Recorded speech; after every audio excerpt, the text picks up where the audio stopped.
Hi, everyone. This is Grace Morgan from Taxpayers Protection Alliance, and I'm joined today with Tony Mazzaferro, who is a medical student at the St. Louis University School of Medicine.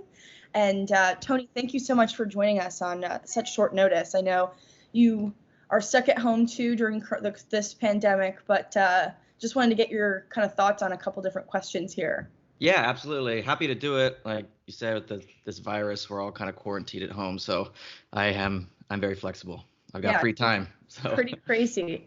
yeah. So just to get right into it, how has the COVID-19 pandemic impacted your schooling?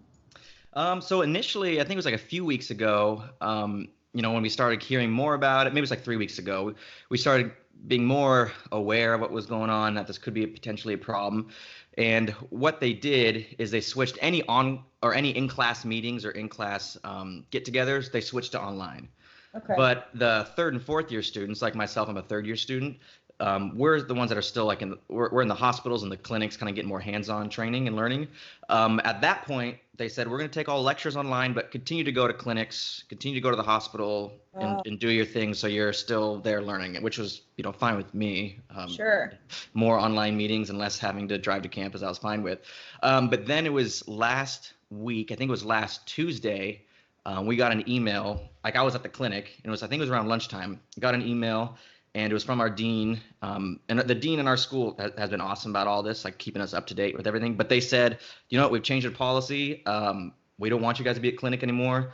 Oh, wow. And it said right now when we got the email, it said we'd ask you to pack up your things and go home right now. Don't wait till the end of the shift. Just please go home right now. So that's what we did. And ever since then, we've just been at home online, just doing the best we can from So here. are you still able to do any kind of clinical work via telemedicine at home to keep up that studying? Yeah, that's a good question. So for right now, we're not doing any telemedicine, anything with patients. We have like kind of virtual, almost like simulated case studies that we do online where you kind of work through a case, but anything with actual patients, we're not doing right now. Okay.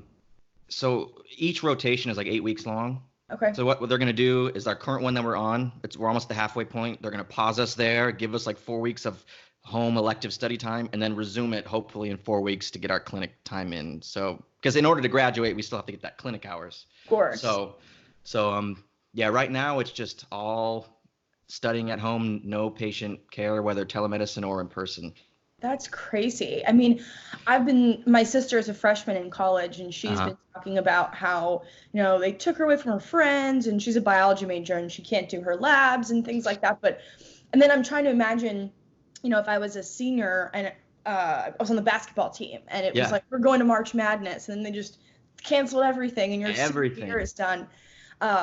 It's like, obviously you realize this pandemic is impacting a lot of different industries, but you don't think about it in terms of like the students that are studying to become doctors, like how that's Yeah. actually impacting your clinicals and your potential residency and everything like that. It is, and I feel worse for the students that are a year ahead of us, the fourth year medical students. There's something called match day for medical students. It's where the whole class, the fourth year class gets together and they get to open envelopes that say where they're going for residency. And so it's Oh, kind of like a celebration. It's almost like the climactic point of med school. And this year they couldn't do it. They had to do it all online. There's like a Zoom meeting, kind of like we're doing right now, or through Skype, and the deans gave like little talks, and it was as good as it could be. But and yeah. they said, okay, well, everyone's at home. Open your letters through an email at home right now, and that's how they did it. So that's kind of disappointing for them. Hopefully, a year from now, I don't think anyone expects this will go on till then, that we'll be able to do it. But yeah, the fourth years this year weren't able to do that, That's unfortunately. crazy. Yeah. So how has this sort of, if it has at all, impacted your or influenced your opinion on the medical field as a whole? Um, I think it's helped me realize that at least in my orbit and who I deal with, the physicians and the nurses and the PAs, a lot of them truly are motivated just by altruistic tendencies. Like they really are willing to risk themselves to go out there and try to help people. There's always instances where that's not the case. People, physicians aren't all perfect, but I think for the most part, I've really seen people kind of say, okay, this is how we need to come together as a country and serve our country. And even if we don't have the best equipment or we're running low or we might be putting ourselves in danger, they still want to go out there and kind of do their best to serve the country, serve the Yeah. patients. I mean, I'm so grateful for all of the physicians and nurses and everyone that's still fighting on the front lines. I mean, I couldn't imagine being in the emergency room, kind of trying to treat and triage everything Yeah, that's happening. yeah, It's wild. yeah. I know. Hats off to them. Yeah. Is your medical school or anyone that you know getting involved? And are they, I mean, obviously you do clinics, so maybe you Hmm. people, but do you know anyone that's actually in the hospitals or physicians or nurses? So I do know some. I haven't talked to them personally, kind of get their personal experience right now, but something that the students are doing to help, because we can't, they don't want us in there right now just to, to use, there's only limited supplies.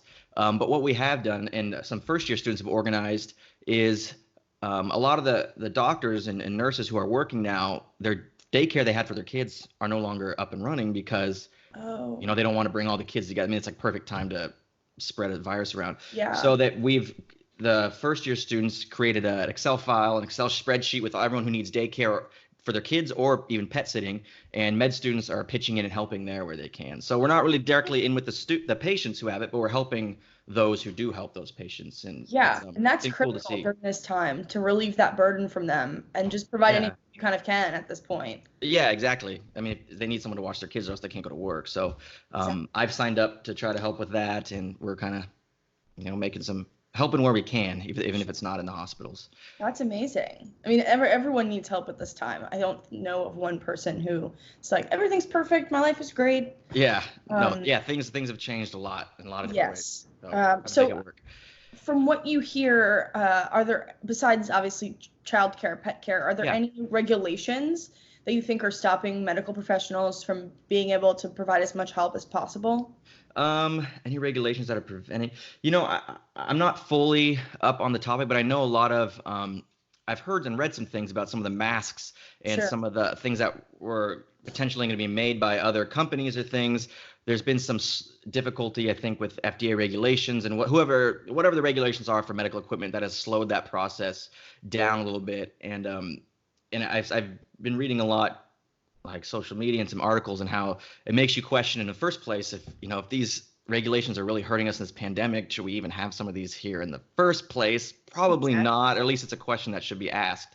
So that's one, a few things that I've come across. I don't know all the details, but Yeah, no, I've read that too, that kind of these companies have stepped up and but because they've never produced these like respirators with the N95 masks, they yeah, have to go through this lengthy process with the FDA to even be able to produce them and get them out to the doctors and there hospitals. yeah, there's a lot of regulatory burden and a lot of red tape that probably doesn't need to be there. Hmm.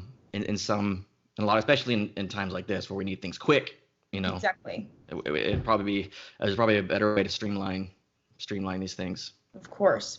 Well, Tony, thanks so much for agreeing to get on the video with me today. Obviously, you're going to continue to be quarantined, but helping all these doctors out is a huge relief, and I'm sure that's, a burden off their shoulders. And again, thank you so much. Yeah, happy to do it. Thank you. Yeah, no problem.